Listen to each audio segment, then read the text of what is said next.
আসসালামু আলাইকুম। সবাইকে স্বাগতম জেএমডি স্কুলের আজকের ম্যাথ ক্লাসে। আপনাদের সাথে আছি আমি নাফিজ ইসলাম এবং আজকে আমরা আলোচনা করব সরল সহগ সমীকরণ এবং এটার সমাধান নিয়ে। তো আমরা সমীকরণটাকে সমাধান করতে পারি প্রধানত দুই উপায়ে। একটা হচ্ছে প্রতিস্থাপন পদ্ধতি, একটা হচ্ছে অপনয়ন পদ্ধতি। চলুন তাহলে একটা ম্যাথের মাধ্যমে আমরা দুইটা পদ্ধতিকে শিখে নিই। তো ম্যাথটা হচ্ছে আমাকে দেওয়া আছে x + y = 5 আর x - y = 1। তো যদি আমি সেম ম্যাথটা প্রতিস্থাপন পদ্ধতিতে করি তাহলে আমি যে কোনো একটা থেকে মান বের করে আরেকটার মধ্যে বসিয়ে দিব। তো আমার কাছে আছে হচ্ছে x + y = 5। আমি x - y = 1 থেকে লিখতে পারি x = হচ্ছে 1 + y। এই মানটা আমি এখানে বসিয়ে দেই। তাহলে আমি লিখতে পারি 1 + y + y = হচ্ছে 5। তাহলে এখান থেকে আমরা পাই 2y = 4, তার মানে y = 2। তাহলে y যদি 2 হয় তাহলে আমরা লিখতে পারি x + 2 = 5, তার মানে x হচ্ছে 3। এই যে আমি একটা মান বের করে আরেকটার মধ্যে বসিয়ে মানটা বের করলাম, এটা হচ্ছে প্রতিস্থাপন পদ্ধতি। এবার আসি হচ্ছে অপনয়ন পদ্ধতি। অপনয়ন পদ্ধতিটা হচ্ছে আমরা প্রত্যেকটা চলকের সহগটাকে সমান করে ফেলবো। তো সুবিধার বিষয় হচ্ছে এখানে কিন্তু সহগটা সমান করাই। x এর সহগ এখানেও 1, এখানেও 1, y এর সহগ এখানেও 1, এখানেও 1। তাহলে এদেরকে যদি আমি যোগ করে দেই তাহলে আমি পাচ্ছি 2x = 6। তাহলে এখান থেকে পাচ্ছি x = 3। তাহলে একইভাবে যদি এটাকে আমি এখন বিয়োগ করে দিই তাহলে আমি পাবো 2y = হচ্ছে 4, সেখান থেকে y = 2। অর্থাৎ সহগ সমান করে দুইটা সমীকরণকে যোগ বিয়োগ করার পদ্ধতি হচ্ছে অপনয়ন পদ্ধতি, আর যে কোনো একটা থেকে মান বের করে সেই মানটা অন্য একটার মধ্যে বসানো হচ্ছে প্রতিস্থাপন পদ্ধতি। আমরা যে কোনো একটা পদ্ধতি দিয়ে ম্যাথগুলো করব। চলুন তাহলে ম্যাথ শুরু করে ফেলি। প্রথম ম্যাথে বলেছে দুইটা সংখ্যার গুণফল হচ্ছে 2250, ভাগফল হচ্ছে 9/10। সংখ্যা দুইটার অন্তর বের করতে হবে। তো আমাকে তার মানে দেওয়া আছে xy হচ্ছে আমার 2250, x/y হচ্ছে আমার 9/10। আমাকে বের করতে হবে x - y। তো আমি যদি এইখান থেকে মানটা বের করে এখানে বসাই দেই তাহলে আমি লিখতে পারি হচ্ছে x ইনটু হচ্ছে 10/9x = হচ্ছে 2250। তাহলে এখান থেকে বলতে পারি x স্কয়ার 10/9 = হচ্ছে 2250। তাহলে এখান থেকে আমরা পেয়ে যাচ্ছি x এর ভ্যালুটা আসবে 45।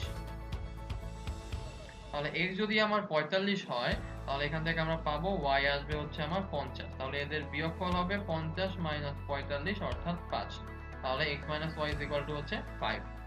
পরেরটায় যাই। পরেরটায় আমাকে বলেছে দুই অঙ্ক বিশিষ্ট একটা সংখ্যার এককের অঙ্ক দশকের অঙ্ক থেকে 3 বেশি। তো আমি ধরে নেই এককের অঙ্ক হচ্ছে x আর দশকের অঙ্ক হচ্ছে y। তাহলে সংখ্যাটা হচ্ছে 10y + x। কিভাবে 10y + x হলো?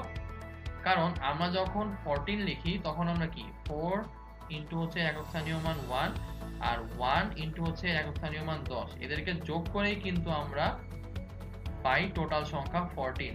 তো একইভাবে x into 1 plus 10 into y, এটা করেই কিন্তু আমি টোটাল সংখ্যাটা পেলাম 10y + x। তো এখন আমাকে বলে দিয়েছে যে একক স্থানীয় অঙ্কটা মানে x দশক স্থানীয় অঙ্কের থেকে 3 বেশি। তার মানে x = হচ্ছে y + 3।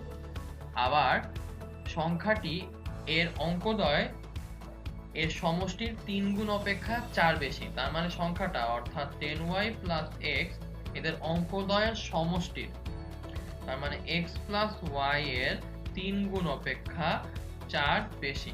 তাহলে এখান থেকে আমি যদি সলভ করি তাহলে আমি লিখতে পারি হচ্ছে 10y + x = হচ্ছে 3x + 3y + 4।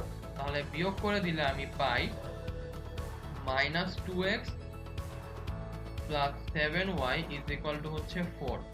আর এখান থেকে আমরা পাই হচ্ছে x - y = 3।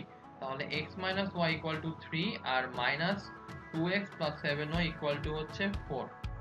এই দুইটাকে যদি আমি এখন সলভ করে ফেলি তাহলে আমরা পাচ্ছি x এর ভ্যালু হচ্ছে আমার 5 আর y এর ভ্যালু হচ্ছে আমার 2। তো y হচ্ছে আমার দশক স্থানীয় অঙ্ক, তার মানে আমার সংখ্যাটা আসবে হচ্ছে 2 × 10 প্লাস হচ্ছে 5, দ্যাট মিন্স হচ্ছে 25। তার মানে অ্যানসারটা হচ্ছে আমার 3 নাম্বারটা। ওকে, পরেরটা চলে যাই।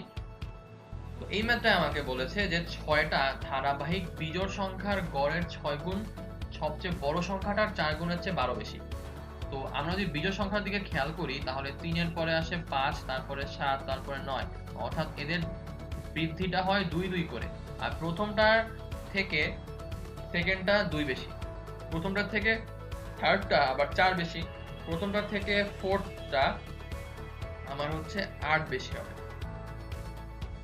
তাহলে আমি যদি এখন ধরে নেই একটা সংখ্যা হচ্ছে x, তাহলে পরেরটা আসবে হচ্ছে x প্লাস 2, তারপরটা আসবে x প্লাস 4, তারপরটা আসবে x প্লাস 6, তারপরটা আসবে x প্লাস 8, তারপরটা আসবে x প্লাস 10। তাহলে কিন্তু আমি 6টা সংখ্যা পেয়ে গেলাম। তাহলে এদেরকে যদি আমি যোগ করে সংখ্যা দিয়ে ভাগ করে দেই তাহলে কি পাবো, আমি গড় পেয়ে যাব। তাহলে এদেরকে আমি যোগ করে সংখ্যাটা হলো 6টা, 6 দিয়ে ভাগ করলাম, গড় পেয়ে গেলাম। এখন আমাকে বলেছে গড়ের 6 গুণ, তাই না? তাহলে গড়ের আমি এখন 6 গুণ নিব। এই 6 গুণটা হবে হচ্ছে সবচেয়ে বড় সংখ্যাটা, অর্থাৎ x প্লাস 10 অপেক্ষা 4 গুণ প্লাস হচ্ছে 12। তাহলে এখান থেকে আমরা যখন সলভ করি তাহলে উপরে আমার 6টা x আছে, আর এই 2 প্লাস 4 মানে হচ্ছে 6, 6 6 12, 12 8 20, 20 আর 10 30। তাহলে 6x প্লাস এখানে হচ্ছে আমার 30, আর এই 6 কাটা চলে যায়। এখানে যদি আমি এখন যোগ বিয়োগ করি তাহলে দেখতে পাচ্ছি 4x প্লাস 40 প্লাস 12, তার মানে হচ্ছে 52। তাহলে এখান থেকে পাচ্ছি 2x ইজ ইকুয়াল টু হচ্ছে 22, x এর ভ্যালু হচ্ছে 11। তো আমাকে জানতে চেয়েছে সংখ্যাগুলোর গড় কত, তার মানে আমি ব্র্যাকেটের অংশটা বের করব না। তো ব্র্যাকেটের অংশটার উপরে যে জায়গাটা সেটার ভ্যালু কিন্তু আমি এখন ইজিলি বের করে ফেলতে পারি। কিভাবে? যে 6টা x আছে, তার মানে 6 ইনটু x এর ভ্যালু হচ্ছে 11 প্লাস হচ্ছে 30 ডিভাইডেড বাই হচ্ছে 6, তার মানে আমার অ্যানসারটা আসবে হচ্ছে 96 ডিভাইডেড বাই 6, তার মানে হচ্ছে 16। তাহলে আমার গড় হচ্ছে অ্যাকচুয়ালি 16। ওকে, আশা করি ম্যাথটা আমরা বুঝতে পারলাম। চলুন তাহলে এবার পরেরটায় চলে যাই। পরেরটায় বলেছে দুইটা সংখ্যার যোগফল এবং গুণফল যথাক্রমে 20 এবং 96। তার মানে একটা সংখ্যাকে x আর একটা সংখ্যাকে y ধরলে x plus y is equal to 20, xy is equal to আমার 96। আমাকে বলেছে সংখ্যা দুইটার ব্যস্ত অনুপাতিক যোগফল কত। তার মানে হচ্ছে 1/x plus 1/y এর ভ্যালু আমাকে বের করতে হবে। তো আমি যদি 1/x plus 1/y করি তাহলে ব্যাপারটা কি আসছে, x plus y divided by xy, তার মানে হচ্ছে 20 divided by 96, তাই না? তো আমি যদি এখন কাটাকাটি করি তাহলে আমি 4 দিয়ে কাটাকাটি করতে পারি। তাহলে এখানে আমার আছে 4 5 আর 4 24। তাহলে আমার অ্যানসারটা হচ্ছে 5 divided by 24। আশা করি ম্যাথটা আমরা বুঝতে পারলাম। চলুন তাহলে এবার আমরা পরেরটায় চলে যাই। পরেরটায় বলেছে দুই অঙ্ক বিশিষ্ট একটা সংখ্যা এর অঙ্কদ্বয় যদি আমি স্থান বিনিময় করি তাহলে 54 বৃদ্ধি পায়। তাহলে দুই অঙ্ক বিশিষ্ট সংখ্যা, তাহলে আমি একক স্থানীয় অঙ্কে ধরে নেই হচ্ছে আমার x আর দশক স্থানীয় অঙ্কে ধরে নেই হচ্ছে y। তাহলে আমি প্রথমবারই বলে আসছিলাম সংখ্যাটা তাহলে কত আসবে, 10y প্লাস x। তো অঙ্কদ্বয় স্থান বিনিময় করব, তার মানে একক যাবে দশকে, দশক যাবে হচ্ছে এককে। তাহলে সংখ্যাটা কত আসবে, 10x প্লাস y। তো স্থান বিনিময়ের ফলে 54 বৃদ্ধি পায়, তার মানে এইটা এখন পুরানোটার থেকে 54 বেশি, তার মানে প্লাস 54 ইজ ইকুয়াল টু হচ্ছে এইটা। আর অঙ্ক দুইটার যোগফল হচ্ছে 12, তার মানে আমি বলতে পারছি x plus y is equal to হচ্ছে 12। তাহলে এদেরকে যদি আমি এখন সলভ করি তাহলে আমি লিখতে পারি যে 9x minus 9y is equal to হচ্ছে 54। তার মানে x minus y is equal to আমার হচ্ছে 6 আর x plus y is equal to হচ্ছে আমার 18। তাহলে এদেরকে যদি আমি এখন যোগ বিয়োগ করি তাহলে যোগ করলে আমি পাবো 2x is equal to হচ্ছে 18, তাহলে x is equal to হচ্ছে 9, আর যদি বিয়োগ করি তাহলে আমি পাবো 2y is equal to 6, y is equal to 3। তাহলে সংখ্যাটা অ্যাকচুয়ালি আসছে 3 into 10 প্লাস হচ্ছে 9, তার মানে হচ্ছে 39। তাহলে সংখ্যাটা হচ্ছে আমার 39। আশা করি ম্যাথটা আমরা বুঝতে পারলাম। চলুন তাহলে এবার আমরা পরেরটায় চলে যাই। পরেরটায় বলেছে কোন সংখ্যার দ্বিগুণের সাথে যদি 3 যোগ করি তাহলে যোগফল সংখ্যাটার চেয়ে 7 বেশি হয়। তাহলে সংখ্যাটাকে ধরে নেই হচ্ছে x, এটা দ্বিগুণ করলাম তারপরে 3 যোগ করলাম, যোগফলটা সংখ্যাটার চেয়ে 7 বেশি, তার মানে হচ্ছে x plus 7 হবে। তাহলে আমরা এখান থেকে পাই 2x minus x is equal to 7 minus 3, অর্থাৎ x is equal to আমার 4। পরেরটায় যাই। পরেরটায় বলেছে দুইটা সংখ্যার সমষ্টি হচ্ছে 70 আর অন্তরফল হচ্ছে 10। তার মানে আমাকে বলেছে x plus y is equal to 70, x minus y is equal to হচ্ছে 10। এখান থেকে আমাকে বলেছে বড় সংখ্যাটা কত। তাহলে আমি যদি 2x করি, মানে যোগ করে দিলে আমার আসছে 80, x এর ভ্যালু আসছে আমার 40, আর বিয়োগ করে দিলে 2y is equal to 60, y এর ভ্যালু আসছে আমার 30। তার মানে বড় সংখ্যাটা হচ্ছে আমার 40। পরেরটায় যাই। পরেরটায় বলেছে কোন সংখ্যার 1/3 এবং 1/4 এর পার্থক্য হচ্ছে 2.5। তাহলে আমি ধরে নিই সংখ্যাটা হচ্ছে x। তাহলে x/3 - x/4 is equal to হচ্ছে 2.5। তাহলে এখান থেকে পাচ্ছি x কমন নিলে 4 - 3 divided by 12 is equal to হচ্ছে 2.5। তাহলে x is equal to হচ্ছে 2.5 into হচ্ছে 12 divided by হচ্ছে 1। তাহলে আমার অ্যানসারটা হচ্ছে 30। ওকে, তাহলে এবার আমরা পরেরটায় চলে যাই। পরেরটায় বলেছে কোন সংখ্যার দ্বিগুণের সাথে 35 যোগ করলে যোগফল 61 হবে। তো ধরে নেই সংখ্যাটা x, তার দ্বিগুণ হচ্ছে 2x যোগ হচ্ছে 35, অ্যানসার আসবে 61। তাহলে 2x এর ভ্যালু আসবে 61 - 35, তার মানে হচ্ছে 6, আর 1 নিয়ে আসলে আমার এখানে আসবে হচ্ছে 2। তাহলে x এর ভ্যালু আসবে হচ্ছে আমার 13। তাহলে 13 into 2 তার মানে হচ্ছে 26 plus 35 হচ্ছে 61। তার মানে অ্যানসারটা হচ্ছে আমার অ্যাকচুয়ালি 13। ওকে, পরেরটায় চলে যাই। পরেরটায় বলেছে দুই অঙ্ক বিশিষ্ট একটা সংখ্যার অঙ্কদ্বয় স্থান পরিবর্তন করলে সংখ্যাটা আগের চেয়ে 45 বৃদ্ধি পায়। আমাকে বের করতে হবে অঙ্কদ্বয়ের পার্থক্য কত। তো আমি ধরে নেই আমার একক স্থানীয় অঙ্ক হচ্ছে x আর দশক স্থানীয় অঙ্ক হচ্ছে y। তাহলে সংখ্যাটা কত আসবে? 10y plus x। তো অঙ্কদ্বয় যদি স্থান পরিবর্তন করে তাহলে সংখ্যাটা কি আসবে? 10x plus y। তো স্থান পরিবর্তন করার কারণে আমাকে বলেছে আগের চেয়ে 45 বৃদ্ধি পায়, তার মানে প্লাস 45 ইজ ইকুয়াল টু হচ্ছে নতুনটা। তাহলে এখান থেকে আমরা যদি যোগ বিয়োগ করি তাহলে লিখতে পারি হচ্ছে 10x minus x plus y minus 10y is equal to হচ্ছে 45। তাহলে এখান থেকে লিখতে পারি 9x minus 9y is equal to 45, that means x minus y is equal to হচ্ছে 5। অর্থাৎ অঙ্কদ্বয়ের পার্থক্য মানে কি x আর y এর পার্থক্য না, তো x আর y এর পার্থক্য এখানে কত আসলো? 5। তার মানে অ্যানসার হচ্ছে 5। ওকে, পরেরটায় যাই। পরেরটায় বলেছে দুইটা সংখ্যার বিয়োগফল 37 এবং বিয়োগফলের হচ্ছে 11 গুণ। তাহলে আমি ধরে নেই সংখ্যা দুইটা হচ্ছে x আর y, তার মানে x minus y is equal to 37 R x plus y is equal to হচ্ছে 11 into 37। তাহলে আমাকে বলেছে সংখ্যা দুইটা বের করতে। তাহলে এদেরকে যদি আমি যোগ করে দেই তাহলে আমার কি আসবে? 2x is equal to হচ্ছে 37 into 12 divided by 2 করলে একবারে হচ্ছে আমি x এর ভ্যালুটা পেয়ে যাব। তাহলে আমার x এর ভ্যালু আসছে হচ্ছে 37 into হচ্ছে 6। আর আমি যদি বিয়োগ করে দেই তাহলে আমি পাচ্ছি হচ্ছে 2y is equal to হচ্ছে আমার 10 into 37, তার মানে y is equal to হচ্ছে 5 into হচ্ছে 37।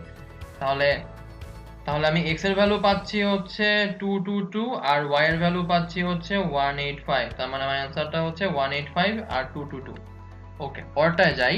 পরেরটায় বলেছে দুইটা সংখ্যার যোগফল 17 গুণফল 72। ছোট সংখ্যাটা বের করতে হবে। তার মানে x plus y is equal to 17, xy is equal to হচ্ছে 72। তো এটা একমাত্র পসিবল হচ্ছে আমি যদি দেখেই বলতে পারছি 72 হলে আমার এটা 8 into 9 আসবে। তার মানে ছোট সংখ্যাটা অ্যাকচুয়ালি হচ্ছে আমার 8। ওকে, পরেরটায় যাই। তো এই ম্যাথটা আমাকে বলেছে একটা ভগ্নাংশের লব এবং হরের পার্থক্য হচ্ছে 1 আর সমষ্টি হচ্ছে আমার 7। তো ভগ্নাংশটা আমাকে নির্ণয় করতে হবে। তো আমি ধরে নেই আমার লব হচ্ছে x আর হর হচ্ছে আমার y। তাহলে আমি বলতে পারি x minus y is equal to 1। কিন্তু না, আমাকে কিন্তু বলে দেয়নি ভগ্নাংশটা প্রকৃত নাকি অপ্রকৃত। যেহেতু আমাকে প্রকৃত অপ্রকৃত বলে দেয় নাই, তার মানে কিন্তু হরটা লবের থেকে বড় হইতেও পারে, লবটা হরের থেকে বড় হইতেও পারে। তাহলে আমি জাস্ট ম্যাথ করার জন্য ধরে নিচ্ছি x minus y is equal to 1, but এটা কিন্তু y minus x is equal to 1 ও হতে পারে। আর পরেরটায় বলেছে সমষ্টি is equal to হচ্ছে 7, তার মানে x plus y is equal to 7। তো আমি হিসাবের সুবিধার জন্য এই দুইটা নিয়ে হিসাবটা করছি। তাহলে এদেরকে যোগ করে দিলে আমি লিখতে পারি 2x is equal to 8, x is equal to 4, আর বিয়োগ করে লিখতে পারি 2y is equal to 6 আর হচ্ছে y ইজ ইকুয়াল টু আমার 3। তাহলে ভগ্নাংশটা আসলে তখন আসবে আমার 4 ডিভাইডেড বাই 3। ওকে, আবার আমি যদি ধরে নেই যে আমার এই ভগ্নাংশের লবটা হচ্ছে ছোট আর হরটা হচ্ছে বড়, তাহলে কিন্তু আমার তখন ভগ্নাংশটা হয়ে যাবে 3 ডিভাইডেড বাই 4। তার মানে আমার অ্যান্সার কিন্তু আসলে দুইটাই, ক হতে পারে গ হতে পারে। এখন আমরা তাহলে কোনটা অ্যান্সার করব? যেহেতু আমার ক অপশনটা সামনে আসছে, এই কারণে আমরা ক অ্যান্সার করব, কারণ যেটা আগে থাকে সেটা আমাকে অ্যান্সার করতে হয়। বাট অ্যাকচুয়ালি অ্যান্সার কিন্তু দুইটাই হবে, কারণ এখানে আমাকে স্পেসিফাই করে দেয় নাই ভগ্নাংশটা অ্যাকচুয়ালি প্রকৃত ভগ্নাংশ না অপ্রকৃত ভগ্নাংশ। আর হর এবং লবের পার্থক্য কিন্তু এক প্রকৃত ভগ্নাংশের ক্ষেত্রে হতে পারে, অপ্রকৃত ভগ্নাংশের ক্ষেত্রে হতে পারে, কারণ পার্থক্য অ্যাকচুয়ালি কিন্তু বিয়োগফল না, মানে হচ্ছে এই দুইটার ডিফারেন্স। মানে 3-এর থেকে আমি এক ঘর আগালে 4 পাই, 4-এর থেকে এক ঘর কমালে 3 পাই, তাহলে কিন্তু পার্থক্য দুইটার ক্ষেত্রেই আমার একই আসে। তো আশা করি ম্যাথটা আমরা বুঝতে পেরেছি। চলুন তাহলে এবার আমরা পরেরটাই চলে যাই। পরেরটাই বলেছে দুইটা সংখ্যার যোগফল হচ্ছে 55, বড়টার 5 গুণ ছোটটার 6 গুণের সমান। তাহলে ধরে নেই বড়টা হচ্ছে আমার x, ছোটটা হচ্ছে আমার y। তাহলে আমি বলতে পারি যে x plus y is equal to হচ্ছে 55, আর আমি বলতে পারি হচ্ছে 5x ইজ ইকুয়াল টু আমার 6y। তো তাহলে আমি যদি টোটালটাকে এখন 5 দিয়ে গুণ করে দেই, তাহলে লিখতে পারি 5x plus 5y is equal to হচ্ছে 5, 525, 275। তাহলে আমি লিখতে পারি হচ্ছে 6y plus 5y is equal to 275। তার মানে y is equal to 275 divided by 11। তাহলে আমার অ্যান্সারটা আসবে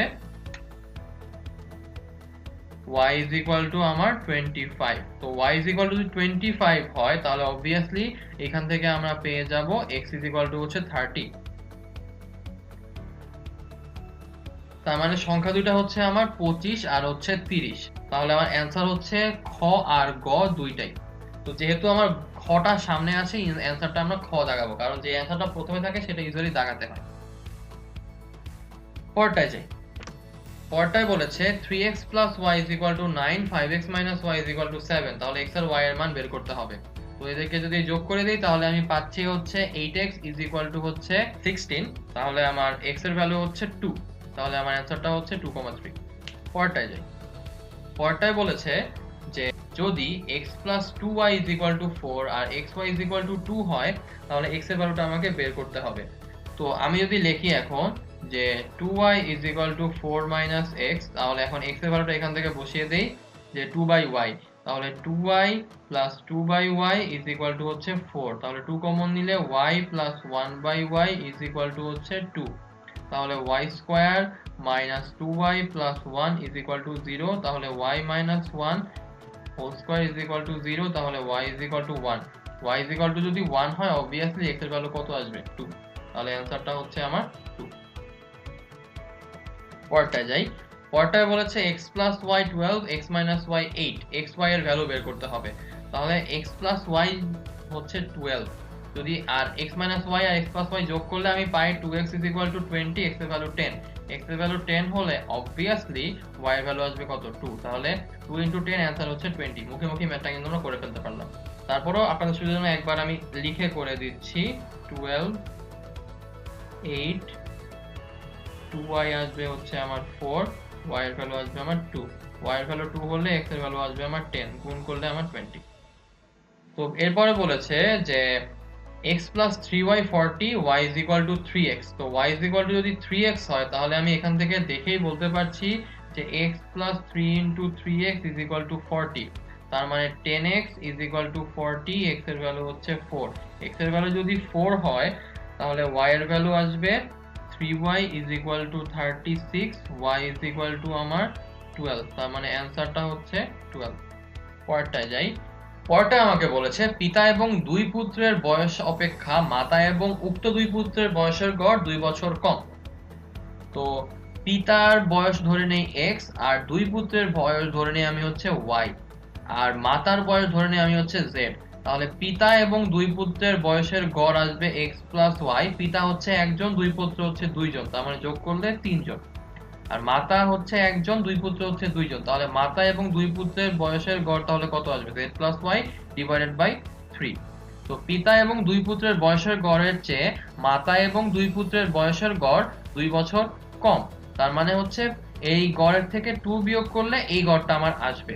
তো এখন যদি আমি এটাকে সিস্টেম করে ফেলি তাহলে লিখতে পারি x/3 plus y/3 minus 2 is equal two z/3 plus y/3। তাহলে আমি যদি এখন দুই পাশ থেকে y/3 টা বাদ দিয়ে দেই তাহলে আমি পেয়ে যাই এইটা। তাহলে এখন আমি এখান থেকে লিখতে পারি হচ্ছে x/3 minus z/3 is equal two 2।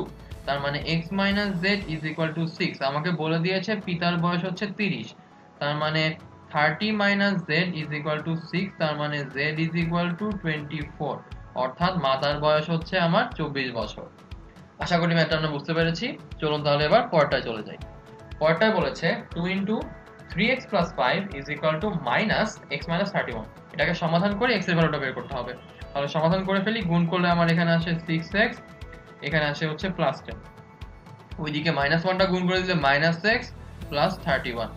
তাহলে এখান থেকে পাই 7x is equal two 31 minus হচ্ছে 10, তাহলে 7x is equal two 21, x is equal two আমার 3। তার মানে অ্যান্সার হচ্ছে 2 নাম্বারটা।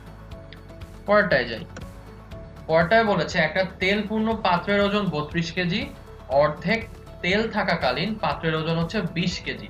আমাকে পাত্রটার ওজন বের করতে হবে। তাহলে তেলের ওজন ধরে নেই x, এটা হচ্ছে আমার তেল, আর পাত্রের ওজন ধরে নেই হচ্ছে আমার y। তাহলে তেল পূর্ণ পাত্রের ওজন তার মানে x plus y is equal two 32, আর অর্ধেক তেল থাকা অবস্থায় তার মানে half x plus y is equal to হচ্ছে 20। যদি এদেরকে আমি বিয়োগ করে দেই তাহলে আমি বলতে পারি half x is equal two 12। তাহলে এখান থেকে পাই x ইজ ইকুয়াল টু 24, অর্থাৎ তেলের ওজন হচ্ছে আমার 24 কেজি। তাহলে পাত্রের ওজন কত? 24 plus y is equal two 32, সেখান থেকে y এর value pi 32 minus 24 is equal two 8। তাহলে পাত্রের ওজন হচ্ছে 8 কেজি। ওকে, তাহলে এবার আমরা পরেরটায় চলে যাই। এই ম্যাথটা আমাকে বলেছে 6 বছর আগে পিতার বয়স ছিল পুত্রের বয়সের 5 গুণ। ওকে, পিতার বর্তমান বয়স পুত্রের বয়সের 3 গুণ হলে আমাকে বের করতে হবে তাদের বর্তমান বয়সটা কত।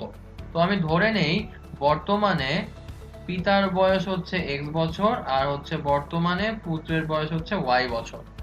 তাহলে 6 বছর আগে পিতার বয়স ছিল x মাইনাস 6, পুত্রের বয়স ছিল y মাইনাস 6। প্রশ্ন মতে পিতার বয়স ছিল 6 বছর আগে পুত্রের বয়সের হচ্ছে 5 গুণ, তার মানে x minus 6 is equal two 5 y minus 6। আর বর্তমানে পিতার বয়স x, পুত্রের বয়সের হচ্ছে 3 গুণ, তার মানে 3y।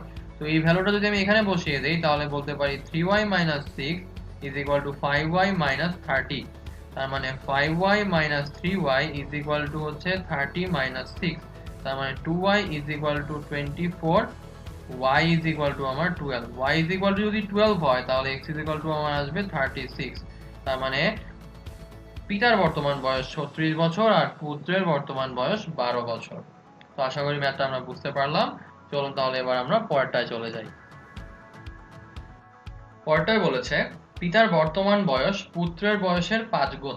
তো আমি ধরে নেই পিতার বর্তমান বয়স হচ্ছে আমার x বছর আর পুত্রের বর্তমান বয়স হচ্ছে আমার y বছর। তো আমি বলতে পারি যে পিতার বয়স পুত্রের বয়সের 5 গুণ, তার মানে x is equal two 5y। আর 3 বছর বাদে পিতার বয়স পুত্রের বয়সের 4 গুণ হয়, মানে 3 বছর পরে তাহলে পিতার বয়স হবে x প্লাস 3, পুত্রের বয়স হবে y প্লাস 3। তাহলে পিতার বয়স হবে পুত্রের বয়সের 4 গুণ। আমাকে তাদের বর্তমান বয়সটা বের করতে হবে। তাহলে যদি আমি এখানে ভ্যালুটা বসিয়ে দেই 5y plus 3 is equal two 4y plus 12। তার মানে এখান থেকে পাই y ইজ ইকুয়াল টু আমার 9। তাহলে y ইজ ইকুয়াল টু 9 হলে x ইজ ইকুয়াল টু আমার আসবে হচ্ছে 45। তার মানে পিতার বয়স 45 বছর আর পুত্রের বয়স হচ্ছে 9 বছর। পরেরটায় যাই।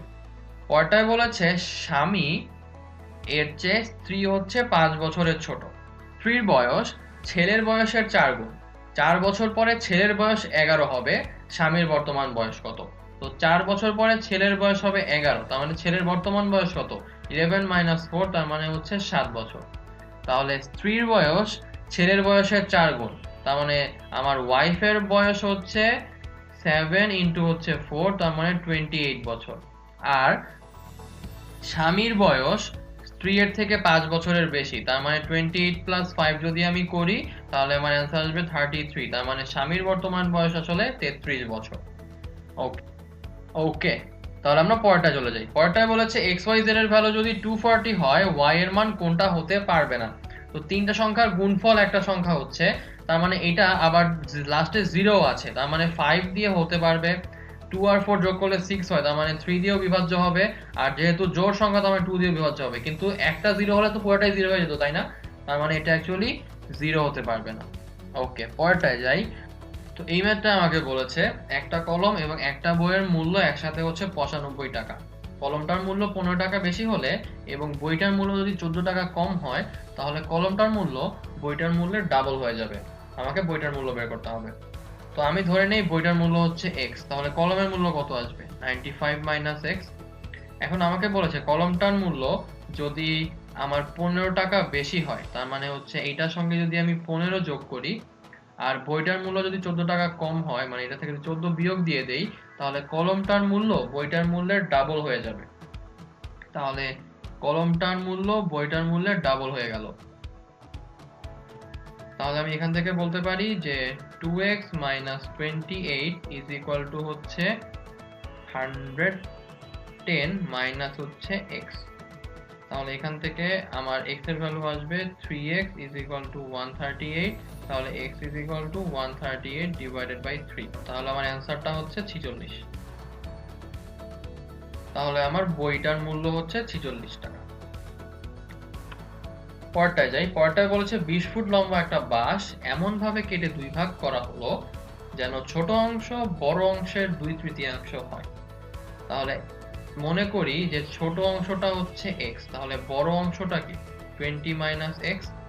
তাহলে প্রশ্ন মতে x divided by 20 minus x is equal to হচ্ছে 2/3। তাহলে এখান থেকে আমরা পাই 3x ইজ ইকুয়াল টু হচ্ছে 40 মাইনাস 2x। তাহলে এখান থেকে আমার আসবে 5x is equal two 40, x is equal two আমার 8। তাহলে x ইজ ইকুয়াল টু 8 হলে আমার ছোট অংশটার দৈর্ঘ্য তার মানে আসবে হচ্ছে 8 ফুট। ওকে, তাহলে এবার আমরা পরেরটায় চলে যাই। পরেরটায় বলেছে কাজের দিন 2 টাকা এবং অনুপস্থিতির দিন 50 পয়সা হিসাবে জরিমানার শর্তে এক ব্যক্তি সেপ্টেম্বর মাসে 40 টাকা পেল। ব্যক্তিটা কতদিন কাজে উপস্থিত ছিল? তো সেপ্টেম্বর মাস কত দিনে? 30 দিনে। আমি ধরে নেই সে x দিন কাজ করলো। তাহলে 2x minus 30 minus x into হচ্ছে 0.5 ইজ ইকুয়াল টু হচ্ছে 40। তাহলে এখান থেকে পাই 2x মাইনাস 15 প্লাস হচ্ছে 0.5x ইজ ইকুয়াল টু 40। তাহলে এখান থেকে পাচ্ছি 2.5x ইজ ইকুয়াল টু হচ্ছে আমার 55। তাহলে এখান থেকে পাচ্ছি x is equal to 55 divided by 2.5। তার মানে x এর ভ্যালু আসছে আমার এখান থেকে 22। তার মানে সে অ্যাকচুয়ালি 22 দিন কাজে উপস্থিত ছিল। ওকে, পরেরটায় চলে যাই। পরেরটায় বলেছে শফিক 240 টাকায় অনেকগুলো কলম কিনলো। সে যদি ওই টাকায় একটা কলম বেশি পেত, তার কলমের দাম গড়ে 1 টাকা কম পড়তো। তাহলে আমাকে বের করতে হবে সে কতগুলা কলম কিনলো। মনে করি সে এক্সট্রা কলম কিনলো। ওকে, তো সে যদি এই 240 টাকায় একটা কলম বেশি পেত, তাহলে সে যদি x প্লাস 1টা কলম পেত, তাহলে তার প্রতিটা কলমের দাম গড়ে 1 টাকা কমে যেত। তাহলে আগের গড়ের থেকে নতুন গড় 1 টাকা কমে যাবে, তাই তো? তাহলে একটা কলমের গড় দাম কত আসবে? 240 ডিভাইডেড বাই x এই ক্ষেত্রে। আর এই ক্ষেত্রে গড় দাম কত আসবে? 240 ডিভাইডেড বাই x প্লাস 1। তো প্রশ্ন মতে এই যে এই দুইটার বিয়োগফল হচ্ছে আমার 1। তাহলে আমি লিখতে পারি যে 240x plus 240 minus 240x divided by x into x plus 1 is equal to 1। তাহলে এটাকে সলভ করলে আমি পাই x square plus x minus 240 is equal to হচ্ছে 0। তাহলে এখান থেকে আমরা সলভ করে পাই x এর ভ্যালু হচ্ছে 15, মাইনাস 16। তাহলে যেহেতু কলমের সংখ্যা নেগেটিভ হতে পারবে না, তার মানে অ্যান্সারটা হচ্ছে আমার 15। তার মানে সে অ্যাকচুয়ালি 15টা কলম কিনেছিল। ওকে, পরেরটায় যাই। পরেরটায় বলেছে কোন শ্রেণীতে যতজন ছাত্রছাত্রী পড়ে প্রত্যেকে তার সহপাঠীর সংখ্যার সমান টাকা চাঁদা দেওয়ায় 420 টাকা চাঁদা উঠলো। আমাকে বের করতে হবে ওই শ্রেণীর ছাত্রছাত্রীর সংখ্যা কত। তো ধরে নেই যে ছাত্রছাত্রী আছে হচ্ছে x জন। তো তাহলে এইখান থেকে একজনের জন্য সহপাঠী কি কয়জন থাকবে, ও বাদে বাকিরা। তাহলে ও বাদে বাকিরা কতজন, x-1। তার মানে সহপাঠী অ্যাকচুয়ালি কতজন, x-1 জন। তাহলে প্রত্যেকে চাঁদা দিবে কত, x-1 টাকা। তাহলে x জন তাহলে কত চাঁদা দিবে, x ইন্টু x-1। প্রশ্ন মতো এটার ভ্যালু কত, 420। তাহলে এটাকে সলভ করলে x square minus x minus 420 is equal two 0। তাহলে এখান থেকে আমরা x এর ভ্যালুটা পেয়ে যাব। x এর ভ্যালু তাহলে আমার আসবে x ইজ ইকুয়াল টু 21 আর হচ্ছে মাইনাস 20। যেহেতু নেগেটিভ ভ্যালু হওয়া সম্ভব না জনসংখ্যা, তার মানে x এর ভ্যালু হচ্ছে 21। অ্যান্সার হচ্ছে 21 জন ছাত্রছাত্রী ছিল। ওকে, তাহলে এবার পরেরটায় যাই। পরেরটায় বলেছে পিতার বয়স পুত্রের বয়সের 3 গুণ, বর্তমান বয়স। 5 বছর আগে পিতার বয়স পুত্রের বয়সের 4 গুণ ছিল, তাদের বর্তমান বয়সটা বের করতে হবে। তাহলে ধরে নেই পিতার বর্তমান বয়স x আর পুত্রের বর্তমান বয়স y। তাহলে প্রশ্ন মতে x is equal two 3y। তো 5 বছর আগে পিতার বয়স ছিল x-5, পুত্রের বয়স ছিল y-5। তার মানে পিতার বয়স ছিল পুত্রের বয়সের 4 গুণ। তাহলে আমি বলতে পারি যে এই ভ্যালুটা যদি এখানে বসাই দেই, 3y-5 is equal to 4y-20। তাহলে এখান থেকে আসছে y is equal to হচ্ছে 15। y is equal to যদি 15 হয় তাহলে x এর ভ্যালু কত আসবে, 45। তার মানে পিতার বয়স হচ্ছে 45, পুত্রের বয়স 15 বছর। ওকে, পরেরটায় যাই। পরেরটায় বলেছে বাবু এবং তপুর কাছে কিছু মার্বেল আছে। বাবু যদি তপুকে 10টা মার্বেল দেয় তবে তাদের মার্বেলের সংখ্যা সমান হয়ে যাবে। আবার তপু যদি বাবুকে 20টা মার্বেল দেয় তবে বাবুর মার্বেল সংখ্যা দ্বিগুণ হয়ে যাবে। তো আমি ধরে নেই বাবুর মার্বেল আছে হচ্ছে এক্সট্রা আর তপুর মার্বেল আছে হচ্ছে ওয়াই। তো আমাকে বললো যে বাবু যদি তপুকে 10টা মার্বেল দেয় তার মানে বাবুর থেকে 10টা মার্বেল কমে যাবে আর তপুর থেকে 10টা মার্বেল বেড়ে যাবে, তাহলে তাদের মার্বেলের সংখ্যা সমান হয়ে যাবে। তার মানে x-10 is equal to y+10 একটা। আর বলেছে যে তপু যদি বাবুকে 20টা মার্বেল দেয় তার মানে তপুর থেকে 20টা যাবে আর বাবুর থেকে 20টা আসবে, তাহলে বাবুর মার্বেলের সংখ্যা দ্বিগুণ হয়ে যাবে। তাহলে বাবুর মার্বেলের সংখ্যা তপুর হচ্ছে ডাবল হয়ে গেল। তাহলে এটাকে যদি এখন আমরা সলভ করি তাহলে লিখতে পারি x is equal to y+20 আর এখান থেকে যদি ওই ভ্যালুটা বসায় দেই y+20 is equal to 2y-40। তাহলে এখান থেকে পাই 2y plus minus y is equal to হচ্ছে 40 plus 40। তার মানে y is equal to 80। তো y is equal to যদি 80 হয় তাহলে x is equal to কত আসবে, 80 plus 20 তার মানে হচ্ছে 100। অর্থাৎ বাবুর মার্বেল ছিল আসলে 100টা। ওকে, আশা করি ম্যাটার আমরা বুঝতে পেরেছি। এরই সঙ্গে এই চ্যাপ্টারটা আমরা এখানেই শেষ করে দিচ্ছি।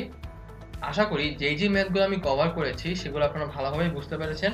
আলটিমেটলি যেটা দাঁড়াচ্ছে যে আমরা যে কোনো ইকুয়েশন বা যে কোনো প্রবলেমকে চলক ধরে নিয়ে যদি সলভ করতে চাই আমাকে আসলে সমীকরণ ধরেই সলভ করতে হবে। তো ওই সমীকরণগুলো আমরা আসলে এই প্রতিস্থাপন না হলে অপনয়ন পদ্ধতিতেই সলভ করি। তার মানে আমরা রিয়েল লাইফ যে কোনো প্রবলেমকে যদি কোনো একটা আননোন চলক ধরে নিয়ে লিনিয়ার ইকুয়েশন সলভ করতে চাই তাহলে আমাদেরকে এই ইকুয়েশনগুলোই সলভ করতে হবে। আমরা তাহলে অ্যাকচুয়ালি যেটা করলাম সেটা হচ্ছে বিভিন্ন কেস সিনারিও দিয়ে আমরা চিন্তা করা শিখলাম যে কিভাবে অ্যাকচুয়ালি এই প্রতিস্থাপন অপনয়ন পদ্ধতিটা রিয়েল লাইফে অ্যাপ্লাই করা যায়। তো পরবর্তী ক্লাসে আপনার সঙ্গে আমার পুনরায় দেখা হবে। সেই পর্যন্ত সকলের সুস্থতা কামনা করে আমি নাফিজ ইসলাম আপনাদের থেকে আজকে এখানেই বিদায় নিচ্ছি। ধন্যবাদ।